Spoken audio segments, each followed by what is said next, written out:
Hey guys, welcome back to Elite Geek. I'm John, so pretty much this is my top 10 things you did not know about Batman Returns. Now, this is sort of a Christmas special video, so that's why I'm doing this. It's a Christmas movie to me, and I just watched it.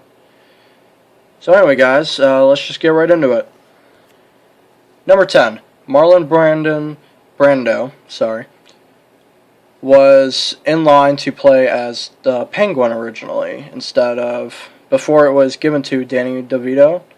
It included John Candy, Bob Hoskins, Dean Martin, Christopher Lloyd, and Dustin Hoffman.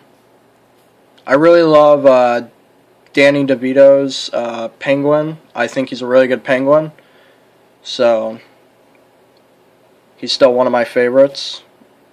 I enjoyed his acting. He's a really fun villain in the Batman movies, so I'm glad he got the part. Number 9. The original storyline was different. The original script had Catwoman and the Penguin teaming up together to search for a hidden treasure. But screenwriter Daniel Waters then changed it to a satirical tale about an evil Mongol backing the Penguin bid for mayor. I think I like the storyline of Batman Returns way better than what they were originally going to go with, so it's a more compelling story for me. Number 8. Batman Returns sparked animal rights protests. Animal rights protesters took umbrage with the film when it was revealed it would be strapping rockets to the penguins in the film, numerous penguins, mind you. However, producers stated that the penguins were treated like royalty. They were given a refrigerated trailer, half a ton of ice every day, their own swimming pool, and never-ending supply of fresh fish. Number 7, it had the highest opening weekend ever in the U.S. Not only did Batman Returns achieve the highest opening weekend for 1992, it also achieved the highest opening weekend ever. Of course, it's since been overtaken by hundreds of films, but at the time, its early gross of $45.69 million was a bona fide record breaker. Number 6. Michelle Pfeiffer hated her costume. Michelle Pfeiffer wasn't particularly a fan of the wardrobe department work. In 2007 interview, she revealed she never wanted to see a Catwoman costume again, perhaps due to the fact that it was so tightly sealed. She only had a brief amount of time to act her lines before she passed out. I'd say, yeah, the costume looked a bit tight. I mean, Catwoman, though, wears a skin-tight costume, so, you should have expected that. Number 5. A Catwoman spin-off was planned. So I've always wondered to myself, why did they end Batman Returns with the mystery of, where did Catwoman go? Because they never explained it in the third movie because it had an entirely different director, I believe entirely different writers, and even different actors. Although I think the same actor that played Alfred was still in it. But it seems, though, that she was going to be given her own spin-off. But sadly, because Michelle Pfeiffer singing on to reprise the role before motherhood and various other work commitments, it sadly ruled her out of doing it. So the spin-off was supposed to do a decade later, so I guess we're just stuck with the Catwoman movie we have for now.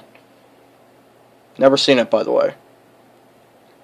Number 4. Danny DeVito suffered in this movie. Danny DeVito had to sit in the makeup chair for 2 hours each day while behind-the-scenes crew applied the elaborate prosthetics. He also had to put a blend of red and green food coloring and mouthwash in his mouth to create the grostique mucus. His character became famous for spewing up all the time, so seems like it takes a while to get all that makeup on.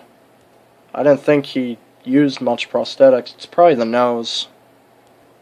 Number 3, Byrne took some persuasion to return for the film. Tim Byrne appeared to have had enough of the Caped Crusader after bringing him back to life in 1989's Batman, describing the possibility of a sequel as a most dumbfounded idea. The director only agreed to return when he was given more creative control and allowed to commission a rewritten script from Heather's screenwriter Waters. Number 2, Michael Keaton has never watched it.